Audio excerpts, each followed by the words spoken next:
You don't throw a frisbee. Right. They're throw a very specific. Yes.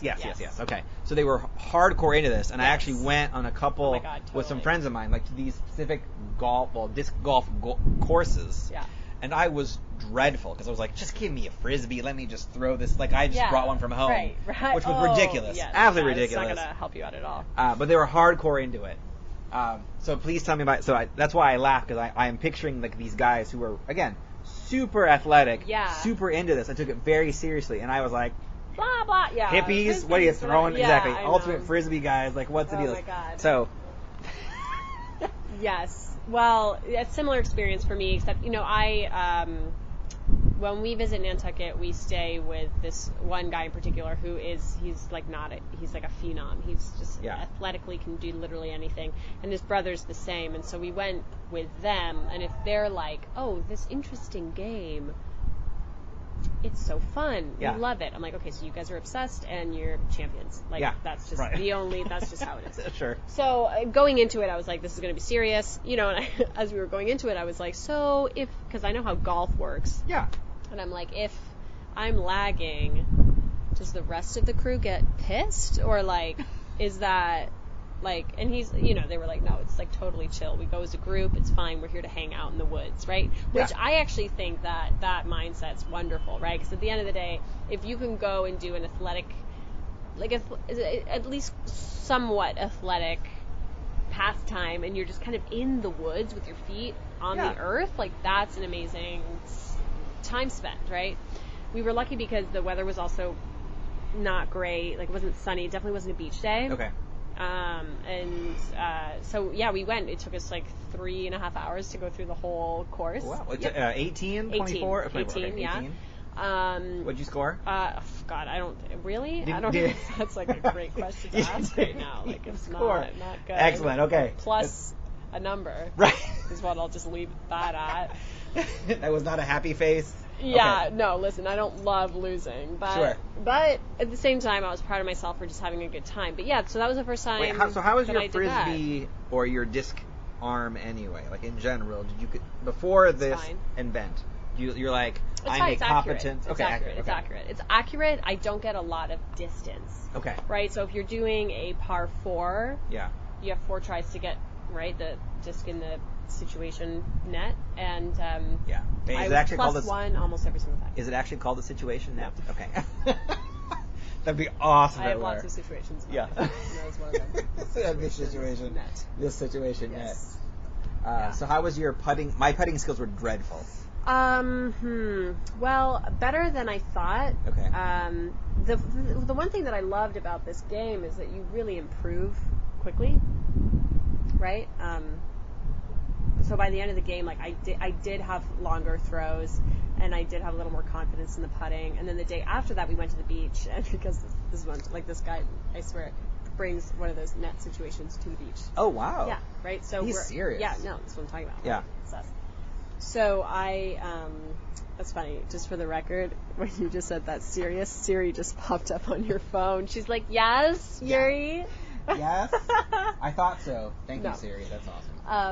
But yeah, I practiced my putting at the beach, and actually, I'm a much better putter than I thought I was. That's good. Yeah. But that was the last time that I did something for the first time. Okay, which is great. Mm-hmm. Excellent. It's a great question, though, right? Because how many, like, if you think about it, I think actually, to be honest, with this new business, like, I do something for the first time a lot. Right. Like this morning, I had a call with an accelerator program, which is. Oh, do you want to talk about that or no? Well, it's very interesting. I do kind of want to talk about it because I think it's an interesting goal to have. Will right? you say which accelerator, or do you not want to talk about that part? I think I'll just leave that quiet just for now. So an accelerator still in process, Massachusetts? No, in Berlin. Okay.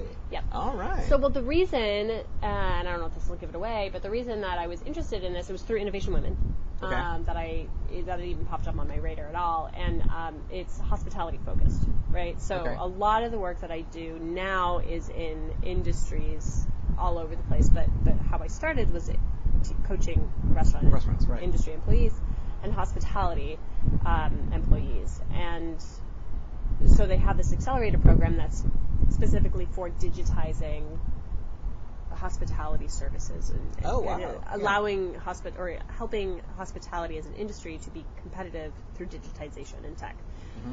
And as I mentioned before, I think videos are a big component of where I would like to go. Yeah. And the platform for these videos would be an app. Okay. Right? Yes. So I do have this great vision that, you know, in terms of coming to fruition, really just needs an engineer, right? And some funding. Yeah. But yeah, I was like, that's so interesting. Like, this is completely something that is in the works for me or in the plans. And so I applied, and they reached out and they're like, we'd like to schedule an interview. And I'm like, that's great. That's great. So this interview with them. Yeah. I don't know anything about accelerators, right? Sure. But it's also partnered with Techstars. So I had this interview with them this morning, which was just interesting because, it was definitely a first-time thing. I went into it, again, I think it's important, or at least helpful for me, if you're going into a situation or a meeting or a conversation or a project, to at least know your goal, mm-hmm. so that if all else fails, like, you can achieve your personal goal, right? So my personal goal for this was not something that was beyond my control. Like, I want them to offer me a position. Like, that's not in my control. What is in my control is, like, how I weave the conversation. And I wanted to know more about them. I wanted to know if my idea was interesting to them, and if at some point in the future, like, if the timing works out, like, this could be a good fit, right? Yeah. Because I don't think that I'm really ready for an accelerator. I don't have a pilot design or a prototype or anything. And I think that to take the fullest advantage of an accelerated program, you want to at least have a technical team in place and, like, some kind of idea of a prototype. Yeah, potentially. Right?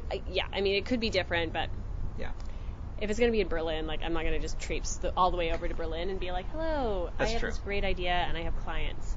Yes, that's very true. So, but it was just an interesting first-time conversation. It went very well. Well, good. But yeah. Does the accelerator... So, I say this, given the fact that I run our accelerator partnerships, mm-hmm. so I have lots of experience with them. Does this one take equity or charge you anything? Equity. It takes equity. Yeah, it was like 6%. 6% equity? That's not terrible. It's not terrible, but what do you get, or what's their promise in return, other than, I'm guessing, a physical space? Yeah, you get a physical space, you get funding. So they give you, how much money do they give you? 120 pounds. It's European, so like. Oh. Or I guess it's not. Pounds. Or no, that'd be euros. Euros. Sorry, yes, because the UK. Yeah, because the Germans are on the euro. Okay. Yeah, so it's like 120. 1,000? 120,000. Okay. Euros. And funding, they give you a space to work in, they give you access to their network, and it's actually pretty sweet deal. No, it's like a great deal. Yeah. Yeah, and the thing is like, man, it's like 4 months from now, so I'm like, oh, that's a lot. What up, engineers? Yeah. Let's get started. Yeah. We left it open. We'll see. Okay. But well, because you could technically, I mean, you can outsource and hire engineers. Yep. I mean, you mm-hmm. could from India on Upwork or something like that, very, very cheaply. Right. I guess it just depends on. Although with something like this, if you're going to move into a space where you want to make your company more, let's say, tech friendly, you should have like a CTO. So you should have somebody. I think on the ground who can do that. Yeah, I think it's most likely not going to happen this time around. Sure. Also because I don't know that I can move to Berlin for 3 months. Right, just like that. 3 months, okay. Mm-hmm, yeah. I think absolutely in the future, but maybe not right now, just sure. because I'm also, I'm trying to make other things happen. Yeah. My timeline is like 2 years to kind of play around with not having it be my main thing. And yeah. Now that makes sense. You get a lot of things in line first. Yeah. I mean, an accelerator, I think, to show up to an accelerator program and succeed, you have to have the ability to sustain the acceleration, right? Like, if you're a car and you're like, let's get this, like, acceleration going, but, like, all the knobs are loose, like, it's not going to be a good thing. Yeah. Oh, yeah, no, definitely. And I'm not saying that all my knobs are loose. I'm just saying that, like, right now I probably have, like, a trunk. Sure. And the frame. Yeah. But Yeah. You're building up the. I mean, that's actually a very mature answer to know that maybe you're not ready for this. And I say this because there's a lot of startups that I've spent time with at Mass Challenge who should have thought about it a little bit longer, because now they're in this location, and I'm like, sorry, you're not. Yeah. You have an interesting idea, right? And I'm glad that you going through this, but you're not going to get past the idea stage because either your team isn't ready, or you're not ready, or there's just so much extra work you need to do. Yeah. That it's not going to happen right now. It just works out that Mass Challenge doesn't charge anything, so if you get through the first initial rounds, then you kind of get. You can't get a pass. Like last year, there were way too many sock companies at Mass Challenge. Stop it. Yes. In fact, I could say sock companies, plural. Right. It was already like, you can stop at one. There were like 5. One was awesome. Like, there was one that was absolutely fantastic, and he's actually doing really good. I wish I could I forget the company, but he has autism, and he was creating socks that help support autism causes and works with the Autism Foundation. John's Crazy Socks, I think is what it is. And it was like him and his dad. The story was like spot on. He was an amazing, like, charismatic person, and his company is like hundreds of thousands of dollars worth of socks. Awesome. I need to sign up. Like, he has like this monthly. Well, I love socks. Yeah. So maybe I'll check that out. Yeah, you should check it out. I love socks. It's a great cause, great socks, like what you really need. Awesome story, awesome product. Yeah. And then like next to him is like this hippie dude is like, well, these socks are like softer. And I'm like, so? Right, yeah. Why would I spend double the money for a softer pair of socks? Yeah. Well, and it's interesting, just even for added context on why I would be looking at an accelerator program for this business, because this business at the moment is me, right? And I'm so fully aware of that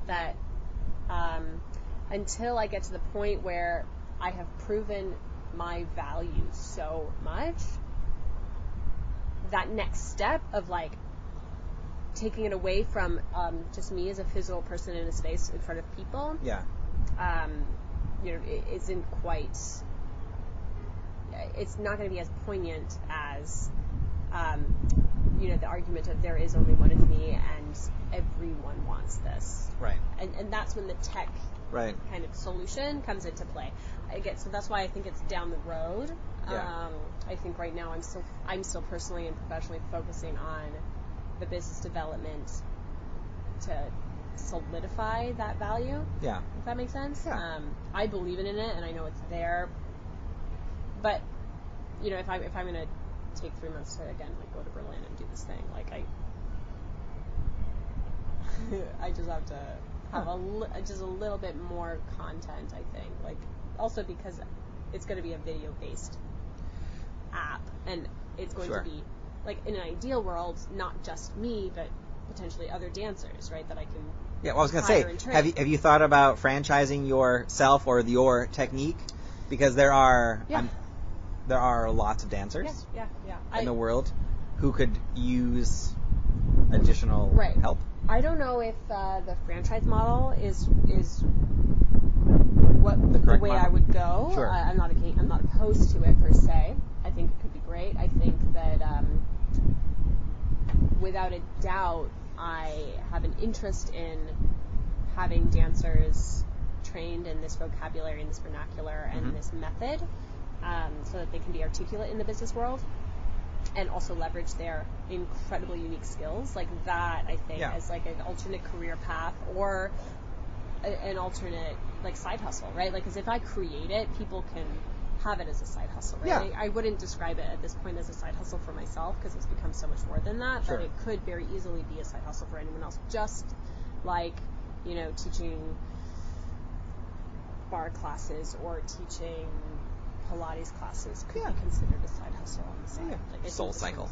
You could be the next Soul Cycle minus the cult-like status. Yeah, I mean, it's also just going to be better. It's like, in the workplace, affecting your relationships and bottom line. Exactly. Totally.